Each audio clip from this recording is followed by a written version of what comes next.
Hello dear students, Kashi Hindi Sansthan में मैं Mishra sir आज आप लोगों के समक्ष भक्तिन कहानी जो कि महादेवी वर्मा की एक प्रसिद्ध कहानी है।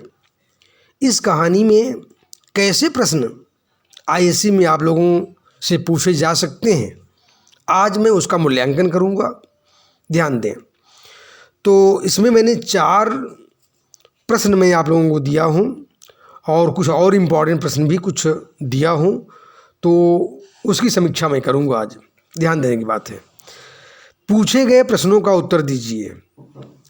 1 नंबर में जो गद्यांश है, तो पहले निम्नलिखित गद्यांश को पढ़कर पूछे गए प्रश्नों के उत्तर दीजिए।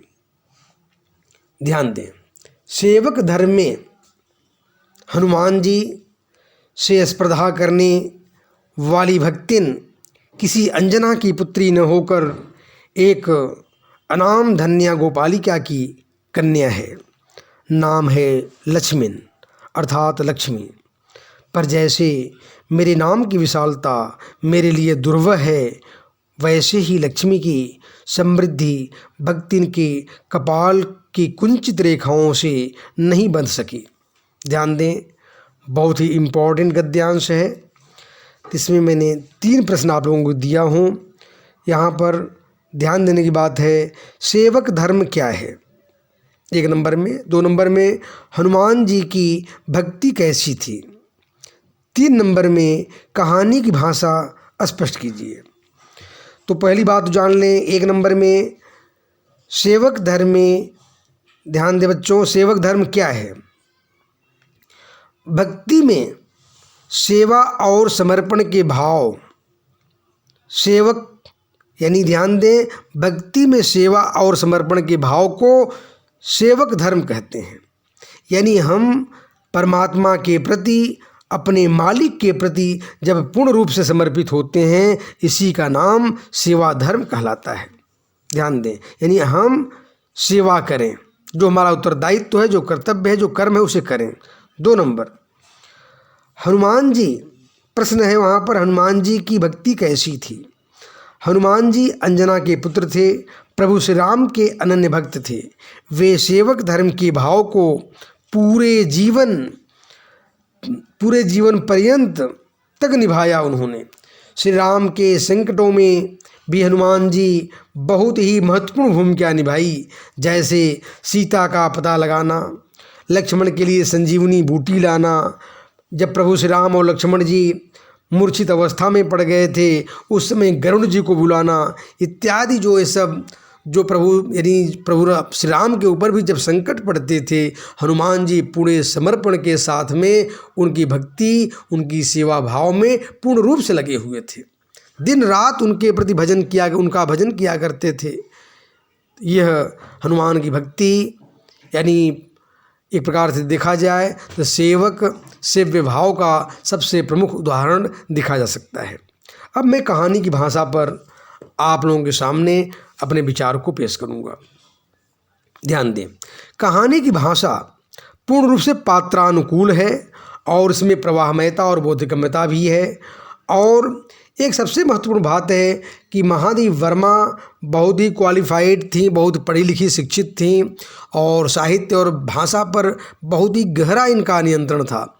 इनकी और संस्कृत बहुत महत्वपूर्ण रूप से संस्कृत ज्ञाता थी ये महादेवी वर्मा जी। तो इनकी भाषा शुद्ध और सहज सरल प्रवाहमय है, संस्कृत की क्लिष्टता से प्रभावित है।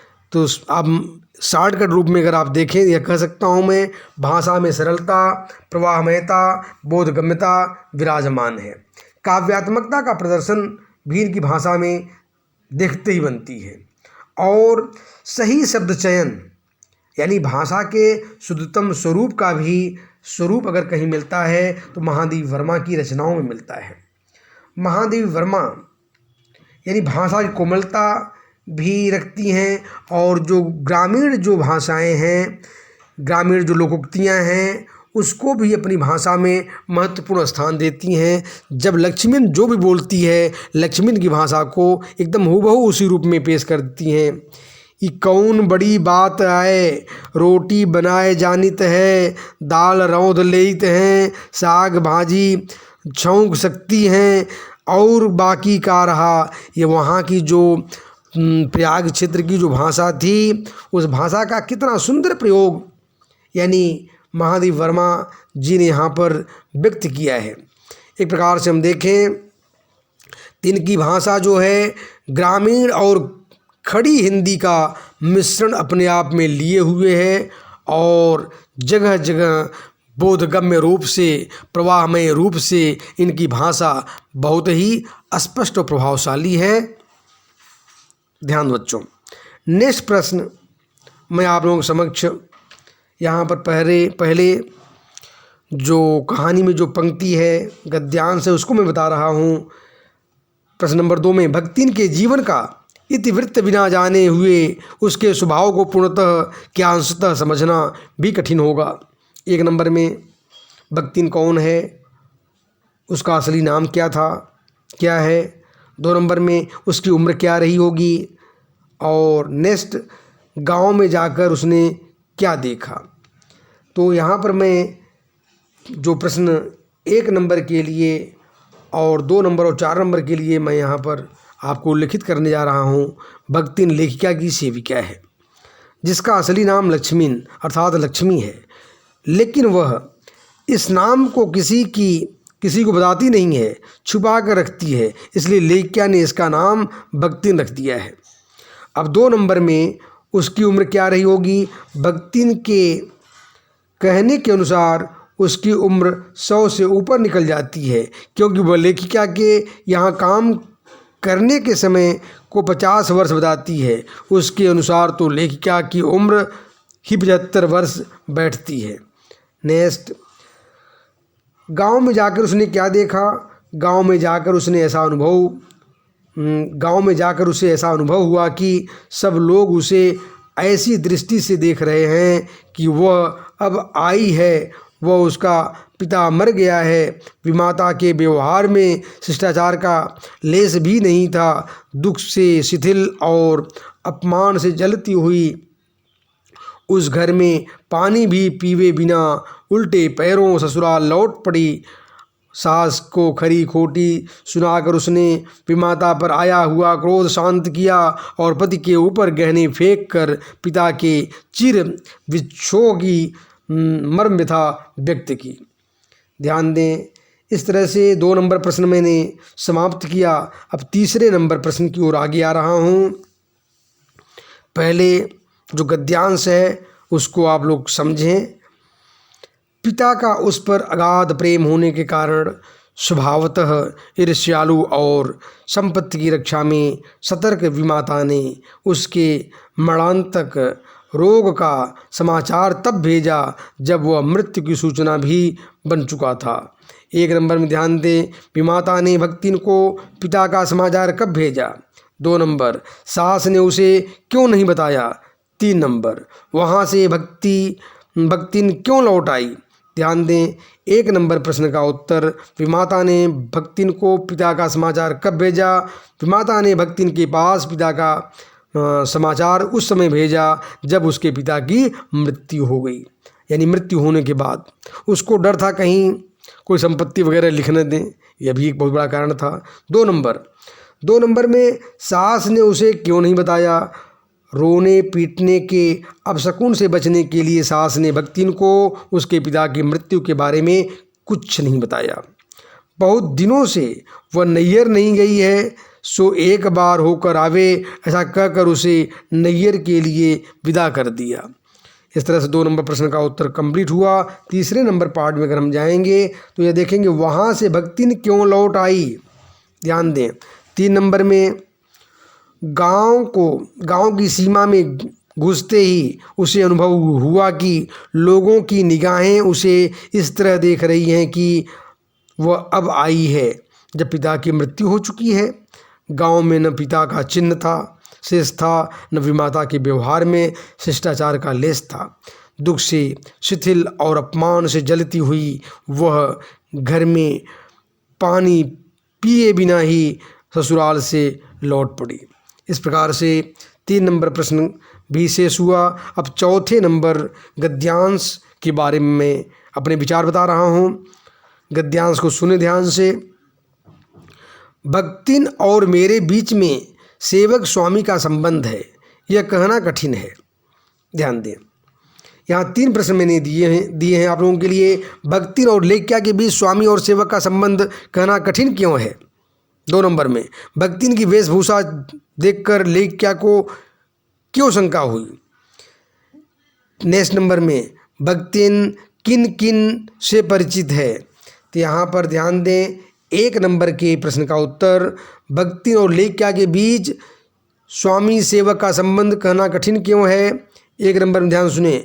भक्तिन ने अपने व्यवहार से यह कभी जाहिर नहीं होने दिया कि लेखिका और भक्तिन में स्वामी सेवक का संबंध है। वो अपने को और घर को पवित्र रखने का, जल छिड़क कर पवित्र रखने का उपक्रम करती थी। वो अपने को पाक विद्या में विख्यात बताती, सूर्य और पीपल को जल देती और रसोई में कोयले से रेखा खींचकर अपने साम्राज्य की सीमा तय कर देती। नेक्स्ट नंबर, भक्तिन की वेशभूषा देखकर लेख्या को क्यों शंका हुई? भक्तिन की वेशभूषा देखकर लेख्या को शंका हुई क्योंकि वह वेशभूषा में गृहस्थ और वैरागी की थी। तभी लेख्या ने उससे पूछा कि क्या वह खाना बनाना जानती है? भक्तिन ने उत्तर दिया कि रोटी बना लेती है, साग बना लेती है और दाल रौंद लेती है और साग भाजी छौंक सकती है। नेक्स्ट नंबर में भक्तिन किन किन से परिचित है? ध्यान दें, लेखिका के परिचितों और साहित्यिक बंधुओं से भी भक्तिन विशेष परिचित है, पर उनके प्रति भक्तिन के सम्मान की मात्रा लेखिका के प्रति उनके सम्मान की मात्रा पर निर्भर है और सद्भाव उनके प्रति लेखिका के सद्भाव से निश्चित होता है। इस संबंध में भक्तिन की सहज बुद्धि विस्मित कर देने वाली है। तो अब इसके अलावा भी कुछ और 2 एक महत्वपूर्ण प्रश्न बनते हैं, जैसे उसमें ध्यान दीजिए बच्चों। अब इसमें मैं कहानी का जो उद्देश्य है इस पर भी 4 नंबर वाले जो प्रश्न के पार्ट आएंगे वहाँ भी आ सकते हैं, इसलिए इन कुछ प्रश्नों को भी आप जान लें। वैसे एक बात जानें आप लोग, जब कोई भी लेखक या कोई भी लेखिका हो, जब वह उसके दिमाग में, उसके हृदय पटल पर जो कुछ बातें आती हैं वह समाज तक देने का प्रयास करता है और अपने कुछ विशेष उद्देश्य को लेकर के कुछ लिखता है। तो वही बात महादेव वर्मा का भी भक्तिन अध्याय लिखने के पहले भी था। यानी भक्तिन कहानी में एक प्रकार से देखा जाए तो यह कहानी ध्रुव तारे के रूप में कहानी जगत में विख्यात है। गत शताब्दी की सर्वाधिक लोकप्रिय महिला साहित्यकार के रूप में, यानी एक प्रकार से काफ़ी महत्वपूर्ण भूमिका महादेव वर्मा की रही है। महादेव वर्मा जी विशेष रूप से नारीगत जो भावनाएं हैं, नारीगत जो समस्याएं हैं, उसको इस कहानी में उल्लिखित करने का प्रयास किया है। इस कहानी में लेखिका ने एक प्रकार देखें तो ग्रामीण जो महिलाएं हैं कितनी दीनहीन और दयनीय रूप में जीवन यापन कर रही हैं, उनके जीवन निर्वाह को, उनके यानी अशिक्षित होने पर कितने संकटों से जूझना पड़ता है, उन तमाम चीज़ों को लेखिका ने दिखाने का प्रयास किया। गांव में बेटे और बेटियों के बीच कितना दोहरा रवैया अपनाया जाता है और पंचायत भी किस तरह से अन्यायपूर्ण भूमिका निभाती है। जो लोग ताकतवर होते हैं ऐसे लोगों के साथ ही पंचायत भी मिली रहती है, जो लोग कमज़ोर होते हैं ऐसे लोगों का पंचायत भी नहीं सुनती है। इन तमाम चीज़ों को लेखिका ने दिखाने का प्रयास किया और इसके साथ यह भी दिखाने का विधिवत प्रयास है महादेव वर्मा जी का कि बेटी का विवाह महादेव वर्मा जी किस प्रकार से बेटी के विवाहों को दिखाई हैं, किस तरह से एक बेटी को उन्होंने यहाँ पर यानी उसके पति को दामाद के रूप में यहाँ पर उल्लिखित करने का प्रयास किया। लेकिन दुर्भाग्य भी यहाँ पर जब भक्तिन का साथ यानी लक्ष्मण का साथ नहीं छोड़ा तो उसको भी दिखाने का प्रयास किया कि उसकी बेटी जब विधवा हो जाती है किस प्रकार से गांव में उस यानी उसके जो जेठ थे उसके खिलाफ कितना षड्यंत्र रचते हैं। उस षड्यंत्र को भी दिखाना महादेवी वर्मा का एक लक्ष्य है। यानी जो सामाजिक कुरीतियाँ समाज में व्याप्त हैं उसका सही मूल्यांकन इस कहानी में दिखाया गया है। इस प्रकार से भक्तिन कहानी जो है एक प्रकार से सामाजिक दस्तावेज है, नारीगत जो समस्याएं हैं उसको उल्लेखित करने में महत्वपूर्ण भूमिका अदा करती है। अब मैं एक और महत्वपूर्ण शॉर्ट प्रश्न है उसको मूल्यांकित कर दूं कि भक्तिन कहानी में भक्तिन का चरित्र चित्रण क्या है। यह बहुत ही महत्वपूर्ण प्रश्न है, अपने आप में 4 नंबर में आ सकता है। भक्तिन कहानी में यानी भक्तिन ही अर्थात लक्ष्मी जो इस कहानी की मूल नायिका है, यानी भक्तिन का नाम ही लक्ष्मी है मूल रूप से, वो इस कहानी की नायिका है क्योंकि संपूर्ण कहानी इसी भक्तिन के इर्द गिर्द चक्कर काटती है। इस प्रकार से बहुत महत्वपूर्ण अगर कोई पात्र है तो भक्तिन है। अब उसके बारे में जान लें। वह एक गोपालक की कन्या है, बहुत ही साधारण है, कम विवाह यानी अल्प आयु में उसका विवाह यानी बाल विवाह की शिकार हो जाती है। तो बाल विवाह के शिकार होने पर क्या क्या झेलना पड़ता है सब कुछ इस कहानी में व्यक्त किया गया है। कुल मिलाकर के हमें देखते हैं कि वह एक कर्मठ और परिश्रमी नारी है, यानी शुरू से लेकर के अंत तक बहुत परिश्रमी, यहाँ तक खेती बाड़ी, घर के अंदर घर के बाहर, ज़मीन जायदाद जितना सब कुछ है सबका देखभाल वही करती है। कौन? लक्ष्मी। आत्मविश्वासी, उसे अपने आप पर विश्वास है, यानी शुरू से लेकर के अंत तक चाहे जहाँ है वो संघर्षशील नारी है, चाहे घरेलू परिस्थितियों की बात हो चाहे बाहरी परिस्थितियों की बात हो, उसमें संघर्ष करने की अपार क्षमता है और बहुत ही आत्मविश्वास, यानी लोगों को अगर अपने आप पर विश्वास हो जाए तो बड़ी बड़ी मुसीबतों को जीत सकते हैं। तो वह अपने आत्मबल पर, आत्मविश्वास पर इतनी बड़ी खेती, इतनी बड़ी बगीचों को देखभाल करना, घर पर जो पशु पाली है उसकी सेवा करना, ये तमाम काम वो अपने ऊपर निर्भर करती है। और पिता को प्रिय, पिता उसको बहुत प्यार करते हैं क्योंकि हर पिता अपनी पुत्रियों को बेहद प्यार करते हैं, लेकिन उसकी परिश्रम बचपन से उसमें वाक्पटुता का गुण था, वो परिश्रमी और तमाम सारे गुण थे, पिता भी उसको बहुत प्यार करते थे। और यही कारण है कि विमाता जब आ गई, उसकी जब माँ की मृत्यु हो गई, विमाता बराबर ये डरती थी कहीं पिता उसको अपनी संपत्ति दे न दें, इस नाते उसको कम उम्र में शादी कराकर गौना करा कर के वो जो विमाता है भेज देती है। और जब पिता बीमार पड़ते हैं तो उसको सूचना नहीं देती है, पिता की मृत्यु के बाद सूचना देती है। यानी तमाम चीज़ें हैं, इससे बात पूरा स्पष्ट हो जाता है कि वो पिता को बहुत ही प्रिय थी, पिता भी उसको बहुत मानते थे। और एक बात और भी है कि वो अपने पति को भी बहुत प्यारी थी। पति, जबकि वहाँ पर गांव में प्रायः पुरुष जो थे यानी स्त्री पुरुषों में मतभेद भी महादेवी वर्मा ने कहीं कहीं यहाँ दिखाई हैं कि उसकी जेठानियाँ और ये जो जेठानी थी वो उसके पति लोग उसको पीटा करते थे, लेकिन महादेवी वर्मा ने दिखाने का प्रयास किया कि लक्ष्मी के जो पति हैं वह बहुत प्यार करते हैं, कभी छुआ तक भी नहीं है उसको। और एक बात यहाँ पर यह भी दिखाने का प्रयास किया गया कि आदर्श सेविका, जिस प्रकार से हनुमान जी प्रभु श्री राम को अपनी सेवा से मुग्ध कर दिया था, प्रसन्न कर दिया था, उसी प्रकार से लक्ष्मी भी, जिसका नाम यहाँ भक्तिन उल्लिखित किया गया है, भक्तिन अपने आदर्श सेवा के भाव से महादेवी वर्मा के हृदय पटल को जीत लेती हैं। तभी तो यही कारण है कि महादेवी वर्मा, जबकि उसके यहाँ लक्ष्मी विद्यमान है और इतना मोहित होती हैं उसके कार्यशैली से, उसके जीवन शैली से, उसके आत्मविश्वास से, इस कहानी को, भक्तिन कहानी को लिखने के लिए बाध्य हो जाती हैं, क्योंकि उसके वियोग को शायद वो नहीं सहन कर पाएंगी, इसलिए उसके रहते हुए इस कहानी को अंतिम रूप में अंजाम देती हैं। इस तरह से ये कहानी बहुत ही महत्वपूर्ण। बच्चों, आप लोग इस कहानी को बार बार पढ़ें और जो मैं एक प्रश्नों का जो प्रारूप दिया हूँ, इन प्रश्नों के प्रारूप को आप समय समय पर अवश्य पढ़ें। और जितने भी आंसर्स हैं इसका लिखित रूप में टेलीग्राम ग्रुप में आप अवश्य प्राप्त कर लेंगे। ध्यान दें, यानी काशी हिंदी संस्थान मिश्रा सर, इसको जब आप वहाँ पर जाएंगे टेलीग्राम ग्रुप में, आप इस पूरा आंसर आप चैप्टर वाइज आप प्राप्त कर लेंगे और पीडीएफ फॉर्म में नोट्स पा जाएंगे आप। एक बात और भी है, आप लोग बड़े पैमाने में मेरे प्यारे बच्चों इसको लाइक करें, शेयर करें और सब्सक्राइब करें। धन्यवाद।